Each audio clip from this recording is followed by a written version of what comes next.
in the bottom right. In the blue, for hot-headed gaming, he is NightPhoenix. And that man definitely displayed some hot-headed video gaming yesterday as he was crazy, wild, decisive, and very entertaining. I felt that almost everyone enjoyed that best of 3 he played against Goblin. In the top left side, we are looking at the main base of the man who's the less active of the two, but what he does have is a ton of experience under his belt. Hailing from Deutschland, this is GunGFuBanDa.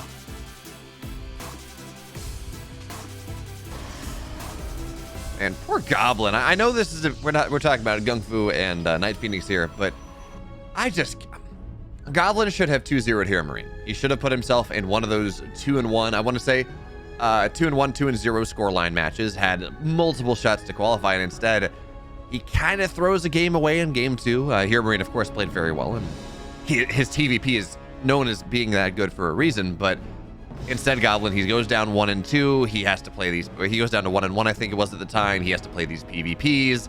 It becomes a little bit more complicated, and then backs against the wall. NightPhoenix wins that crazy PvP. So you can't help but feel for him. I mean, his life, his tournament trajectory could have been so different. I don't need an excuse to talk about Goblin, mate, so I am in full agreement there. It was heartbreak for Goblin yesterday. He had a very close series with NightPhoenix, where in game 2, obviously, he was supposed to be in all sorts of trouble. He was maybe supposed to lose that, as he was down 0-1, but somehow forced it into a rubber match. And then in game 3, I mean, we literally started to speak on how great it looked for Goblin, because it really did. He had a perfect answer against the 3-gate robot that NightPhoenix was going for. And the only thing that we said he has to do is make sure that his units are in the right position. They were it. And NightPhoenix, our hot-headed video gamer, just went for that battery immediately, went for the pile, and got the job done with a great force field. That was a nail-biting best of 3. And I expect this one to be very close as well, but pretty different. Because Goblin does not mind making things weird. Goblin does not mind being aggressive. I don't know GunGFu as an overly aggressive PvP player. GunGFu is a very confident individual. And I think throughout this best of 3, you're going to see a lot of NightPhoenix being the aggressor. And GunGFu just trying to stabilize, trying to scout, and trying to drag it out into the late game. Or at least force out the longer games. Yeah, you know it's funny, Roddy. We talk about players, and certain players we have a really strong idea about what they're going to do. Here, Marine, he's going to hit you somewhere between 6 and 8 minutes with some sort of 2-base timing and do maybe a third behind it. You know, that kind of player. He's going to be aggressive. You look at Cyril, we know he's going to scout a lot. He's going to play into the macro game. But GunGFu is one of these players that despite, I mean, we've seen a lot of his games. I've cast a lot of his games. I don't really have a solid understanding of kind of his identity in the game. I know you talked about maybe trying to drag it back a little bit later, and that's certainly possible for now. 4 Stalkers versus 3, but the shield battery more than makes up for that one right now. NightPhoenix, though, good micro here and gets heavy damage on that Stalker. But it's going to be really interesting to see. I know he's going to go late game, but it's going to be interesting to see kind of, I guess, what identity we're going to see out of GunGFu in this series, what identity he's going to adopt. Oh, GunGFu one shot short there in the end to get a Stalker kill. But yeah, I really just think that GunGFu is a pretty macro-oriented Protoss. He really is quite defensive. If he's a big underdog, then obviously he's willing to switch it up and he's willing to be a bit more aggro. But GunGFu probably knows NightPhoenix, but he doesn't know a whole lot about him. He will probably just think, this guy's going to all-in me, I'm going to focus on defending. And you look at that production tab, I mean, it's an immortal 80% done and a very early force as well. If that doesn't scream macro, I don't know what will, as we have 2 force fields going down and NightPhoenix -2 Stalkers while he's gearing up for Blink Stalker aggression. Game 1 is already looking pretty dire for the young one from Ukraine, man, because he is clearly very invested in this Stalker aggression. He had a later Nexus, he's not building a lot of probes, and if you lose 2 Stalkers before Blink is even done, I feel like your attack is just going to be so much less impressive. Yeah, those were beautiful force fields as well, just sectioning off 2 Stalkers like that. This is 4-gate, so production-wise, this is something that NightPhoenix, he will be able to build a lot of Stalkers. But there is no sentry, right? There's no detection. There's nothing to give him high ground vision. If he wants to attack, it's going to have to be through the front, through these Immortals and these sentries. He gets 1 Stalker here at the start, almost gets a second, has to blink out once again. But the problem is, with the amount of vision that GunGFu has, he can start firing pretty much as soon as NightPhoenix has, right? There is no range advantage. The blink is not giving him as much power as he might have otherwise had, and that means Immortals are able to just sit there and fire. I love the Adepts, though. That will maybe, if the Adepts can get through into the main, give him more blinking opportunities, but that's not going to happen. Adept, did they complete their shade here? No. Okay, they're not. Now it's looking dire though, because that 1-for-1 trade was obviously not good for NightPhoenix after losing 2 Stalkers already earlier. He dug himself in a bit of an economic grave. Apparently he's going to try to dig himself out of it by dropping a 3rd Nexus, and he is still going to transition. I don't think he wanted to, but I just think it's after seeing that Immortal and he's like, oh my goodness, now it's 2 Immortals, it's pointless. He was clearly not hoping to go up against the very quick Robo from GungFu here. I think he was hoping that GungFu 2 would play Twilight Council, like it's kind of the standard, and that NightPhoenix would just have a few more units with those 2 extra gateways early on. But GungFu with the builder advantage puts himself in a very good spot. However, with NightPhoenix going up to 3 bases earlier, we still have a pretty interesting game on our hands. Yeah, it almost looks like we're going to see GunGFuBanDa not just go for the breakout, but go for the break-in. To go across the map and try to kill NightPhoenix. This is 5 gateways on the way. Blink just about done, +1 just about done. Warp Prism getting added in, and you know, GungFu could try to take his 3rd a little bit later, but I think he's kind of recognized that he is in such an incredible tech position this game that even if NightPhoenix is, you know, trying to take this 3rd base and be defensive by being aggressive, if GungFuBanDa can just walk across the map, he's going to be able to build so many more Stalkers and have these Immortals on top that it is going to be very, very difficult for NightPhoenix to just withstand this at all. And Adept into the main, they see, for now, they're just going to try to get a bunch of probes, but did they see the additional gateways getting added in? Well, okay, well, I don't think he necessarily did, but obviously we are 7 minutes into a game, right? Like if your opponent is still on 2 bases at 7 minutes, they're going to attack you. Nice snipe on the Warp Prism. Every great hold ever started with a snipe on the Warp Prism in PvP, BL, but I'm still very concerned, man. NightPhoenix's army is just nowhere near good enough to right now bite. You can't even really kite. Like, how do you kite against 3 Immortals? NightPhoenix is clearly hoping that GungFu drops the ball somewhere, but this army of GungFu is just so powerful. However, GungFu does seem to be terrified. Could lose his Nexus here. That Nexus could have been one-shotted. I really would have liked to see NightPhoenix try to gun down that Nexus, because I felt that GungFu wasn't paying attention. Now, in the end, he just loses a bunch of Stalkers, loses another one there. Blink is done on the side of GungFu too. And NightPhoenix is just in a bit of a pickle. He's been bleeding out too many Stalkers throughout this game. 10 Stalkers have gone down on his side, only 5 on the side of GungFu. And if you then keep in mind that NightPhoenix has much quicker blink, yeah, those numbers just don't make sense, right? It doesn't add up. So far, it's just not good enough for NightPhoenix. I don't know what he's supposed to do here. I thought maybe charge and just try to play Zealot Stalker, but he's not getting charge. Yeah, he's getting... well, GungFu at least is getting glaives, and that is a... Did we see him? I want to say we saw him do this, or we saw someone do this in a PvP as well, and it seems like he's playing the big brain, right? It's like, oh, you're going to move into charge behind that because I got Blink Stalker Immortal, so I'm going to counter your counter. But if NightPhoenix just stays on Blink Stalker, that is somewhat of a wasted, it is a bit, you know, wasted gas, a bit of a wasted upgrade. And if NightPhoenix can withstand, can last a little bit longer, I mean, his economy has been better. He has had this 3rd base for quite a while. He has been mining more. His gateway count is now equal. He is adding that Robo Bay. In fact, actually, he's got a couple more warp gates. So if NightPhoenix can just wait, and I guess a better way to say this, if GunGFuBanDa just lets him sit here for a while, macro up and do things, and doesn't run across the map, I mean, there is still a world where this is somewhat good for NightPhoenix, but I mean, this is not the fight here. Those force fields are beautiful, and NightPhoenix, he loses so many Stalkers. Yeah, he loses a ridiculous amount of Stalkers. NightPhoenix had a big misclick there. He clearly wanted to activate the barrier and then pick up one Immortal and get out of harm's way. But that didn't work. He misfired, so that unit lived a bit longer. Then he doubled down on trying to kill that Immortal, and I'm afraid we're just not gonna get much of a game here, man. Like, with glaives, without glaives, it doesn't really matter.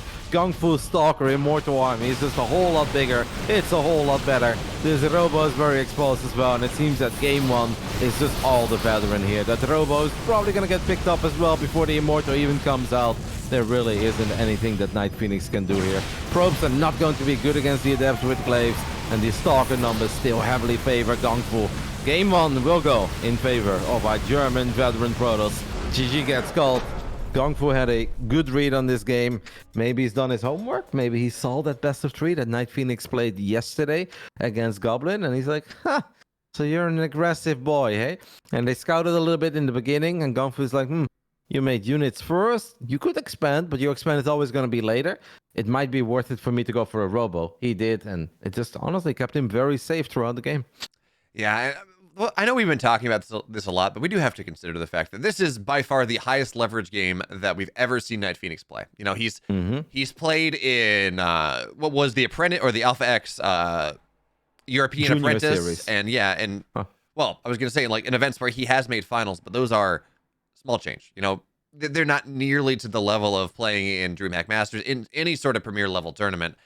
And again, with one map, one series between you and playoffs. Even this result is honestly really good coming in for NightPhoenix, but the prospect of what is, you know, how we've seen NightPhoenix play a fairly winnable series, GunGFu and NightPhoenix. I'd put them in general, probably GunGFu a little bit higher, but NightPhoenix, the way he's been playing in this tournament, you put him up there. That's just a lot of pressure. It really is, and we saw that yesterday already a little bit as well, where he clearly was in an amazing spot in Game 2 against Goblin, but he wasn't quite able to close it out. And GunGFu really is a very cool Protoss. We meme about him sometimes, but GunGFuBanDa, as Cats likes to call him, he's been here. He's done it. He's been around for such a long time, and he doesn't take it overly serious, right? Where he's like, yeah, I still play some StarCraft, but I've got a job, and, you know, he just does his thing in life. He shows up. He knows he's still damn good at the game, and he definitely showed it in Game 1. Game 2 will be played on Ancient, and I am looking forward to seeing if we're going to see some more hot-headed video gaming, and hopefully at least a better start for the young men from Ukraine, because all these young kids often need BO. It's just a little bit of momentum to truly get going. That they do. So we're into Game 2. Let's see if he can truly flame on for hot-headed gaming. NightPhoenix.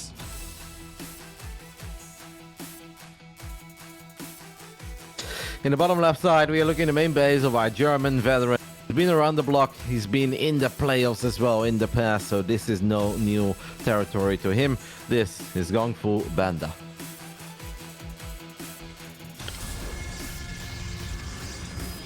Roddy, I'm pretty sure it's more than being around the block. I think at this point, JonkopingBanDa, he's been around the city, maybe around the county, maybe around an entire state. He's done everything. He's been around, and he certainly has experience playing, beating players stronger than this. In fact, for a while, and granted, this is PvT, it's not PvP. It was kind of the meme that, okay, JonkopingBanDa is going to beat Clem in the group stage of DreamHack Masters, because it's just, it happened enough, and it's like, okay, that shouldn't happen, but GunGFu, he just finds a way. I always think of Shutdown as well, having like surprisingly good results against Clem. Where it's like, wait a minute. So MaxPax is losing, Skillers is losing, Showtime is losing, but GunGFu and Shutdown are beating Clem? Like, that doesn't really make a whole lot of sense now, does it? And I have one more question for you though, Bio. If you say he's been around the state, what state are we talking about? You know, are we talking about a New Hampshire, Vermont, or something a bit bigger? Like Georgia or Florida, or even way bigger? Are we talking Texas or Alaska? What kind of state? He's from Cyril's home state. He's been all around Texas. That's a big one. But in all seriousness, like it's experience, right?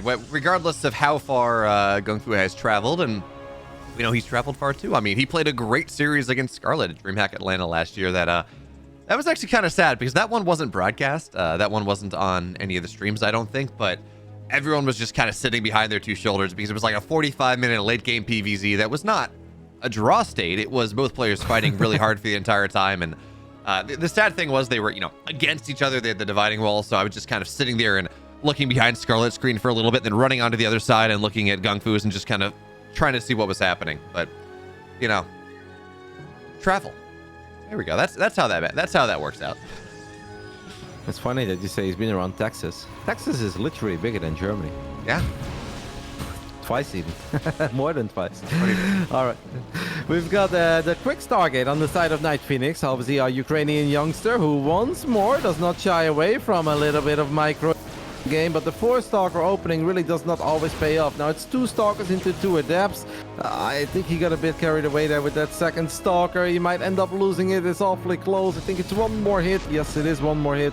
Can the adepts sneak into the main base? That would be big. Nope. They cannot. Is there a shield battery in the main base? There quite isn't though. So maybe that first Oracle, can that accomplish something? Well, there's a shield battery on the way now. Where is our Oracle on the map? Yeah, the shield battery, it may not be done by the time that this Oracle finds its way onto the other side of the map, but it's going to be done shortly thereafter. So it's going to be a pretty slim timing. I do like the decision to pair up Adepts with the Oracle. You force GunGFu to defend in multiple spots, but the problem is that, or excuse me, Rotterdam, the The problem is that there are not a lot of probes in the natural. You know, there's like one. They're gonna rally a couple more. The split attention idea. Well, it's just there's no way it really results in all that much. And there we go. The shield battery is done. I like the dive in though on the transfer. This is the most damage possible, but even still, stalkers are well positioned. There's shield batteries in both bases. This does not seem likely to get much done.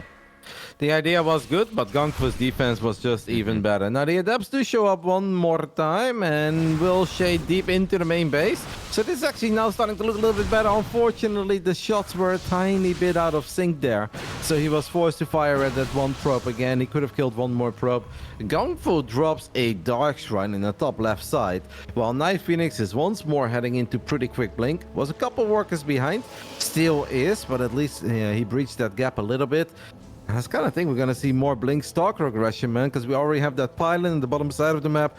NightPhoenix may very well build a gateway here too, but he needs to pick up on the fact there is a Dark Shrine, because most of the time, when the kids play like this, BO, and let me tell you, I battle with the kids sometimes, they go all out, right? They are not going like, oh, a couple Stalkers, a gateway, and yeah, then I'll go 3 bases. He's got very, very little detection. That Oracle is the only real detection he has. You forced me to go all out now, you know. But unfortunately, when you do go Super Saiyan like that, and I'm sure I'm absolutely flubbing the reference, but I apologize. I live under a rock. Luckily, Ancient Cistern is full of rocks, and it's okay.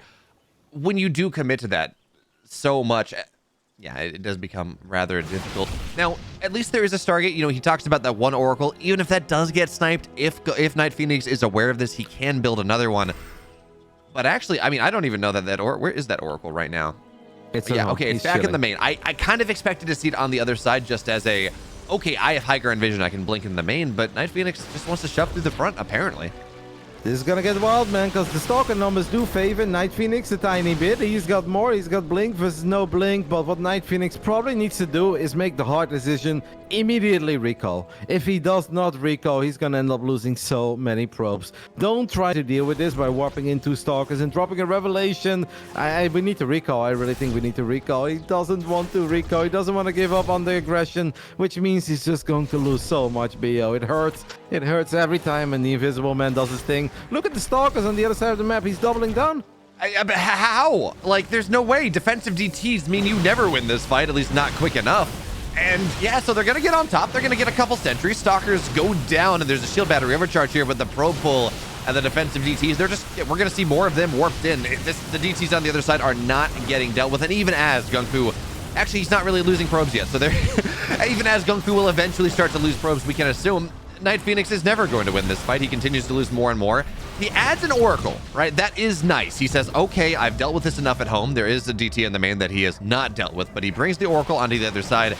And that means defensive DTs are not going to be as powerful as they otherwise were. But Roddy, Revelation's a temporary thing. This is going to be done in a couple seconds. And then defensive DTs, once again, well, he keeps the Oracle. Oh, he's going to lose the Oracle. And that's the problem. Yep, and NightPhoenix was doing surprisingly good, because I kind of felt that GunGFu missed a couple of very easy Blink opportunities. Even though GunGFu has Blink as well, I thought he could have done maybe a slightly better job in keeping up a couple of his Stalkers alive. So at one point I was like, hey, is NightPhoenix proving us wrong here? Can you do it? But yeah, after losing that Oracle, that means that right now, once more, he only has a single Oracle, and it cannot be everywhere at once. It can be defensively and offensively being at the same time. GunGFu now has a Immortal, and I believe that the second overcharge is ready as well. I do not like that forward blink. The previous blinks, I gotta say, they were all pretty good, and I love how decisive this young man is as he goes for the battery overcharge for the win. Well, not quite, as it does eventually allow that Immortal to go down, but there is a new Immortal, and things are just going from bad to worse for NightPhoenix. GG gets called. GunGFu moves into the playoffs once more. He's been there before. He's done it again.